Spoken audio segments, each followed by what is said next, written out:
1075 The Game Podcasting is sponsored by Modern Exterminating, a family-oriented company. Professional, honest, and dependable pest control solutions. We're your one-stop shop for all pests. Here is Coach Beamer last night on Carolina Calls talking about the need to be better after the scripted drives are over with. Yeah, no, it's something that we need to be better at, continue to be good on the opening drive, which we, have a plan for how we're going to start the game, not just on the opening drive, but the initial plays that we really like that we want to get to, and we've certainly been really good on opening drives. So has Missouri. I think they've scored a touchdown on every opening drive this year, so that'll be something to watch in the first quarter for sure.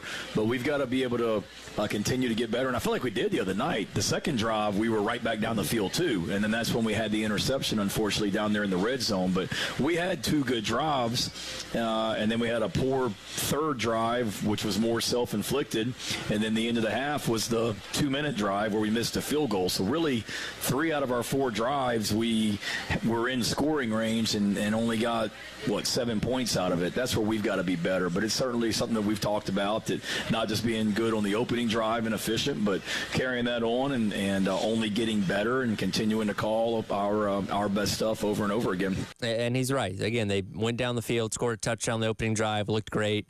You had a bootleg, you had a couple Sellers runs, everything that you wanted to see out of the offense. And as the week has gone along and we've been able to take a different look at this, he is right as well. The offense was at least moving the ball throughout the first half. They only got those 4 possessions, but you're driving to score when Sellers threw an interception, when, how often this happens, a nose tackle drops into coverage, and Sellers obviously made the wrong read there, where he could have had Jordan Dingle in the end zone for a touchdown. And then, you had the one where procedurally you just kept screwing up with a bad snap, penalties, and all that kind of stuff to put you in a 3rd and 33, which is next to impossible to pick up more often than not. And then we only got one more play of Sellers after that, but the offense under Luke Doty was able to drive at least into field goal range before Mason Love didn't end up missing it there. So you at least saw elements of the offense showing its ability to move the ball more consistently. Now you just got to finish drives. That was the biggest thing last week with your 4 turnovers.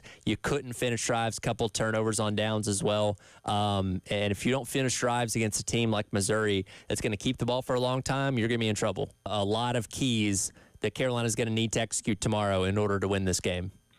Yeah, absolutely, Tyler. You're going to need to see disciplined and focused football from South Carolina. Again, Lenore Sellers expected to get the go and expected to give, everything that he's got to this football team up there in Columbia. But, yeah, you need to see focused and disciplined football. You didn't see it against Vanderbilt. You need to see it against this Missouri team, because Eli Drinkwitz, finds a way to motivate his team, and he's hungry for this rivalry trophy, as ugly as it is and as dumb as the name may be because of the Mayor's Cup just being because of the 2 Columbias. Again, I think if you're South Carolina, you have to go up there and you own this game, right? You absolutely do everything that you can to drag it out. If you told me right now that Carolina misses 10 tackles tomorrow on defense, I'd say, all right, I already know how this game's going to go. Yeah, pretty much. You can't miss tackles, and I guess lucky for them, Tyler, it's not like it's something that they can fix, right? Just more discipline on tackling. I mean, a lot of times in that Vanderbilt game, they were in the right position, right? The eye discipline, the rolls, the keys, everything was keyed in, but they just couldn't finish the play. It's something Elijah mentioned on the walkthrough this week. Was they have to finish plays, and I think this defense is capable of it. You see their positioning's good, and they've shown ferocity within these first 2 weeks. So just have to go back and tap into it and tap into what makes them so good.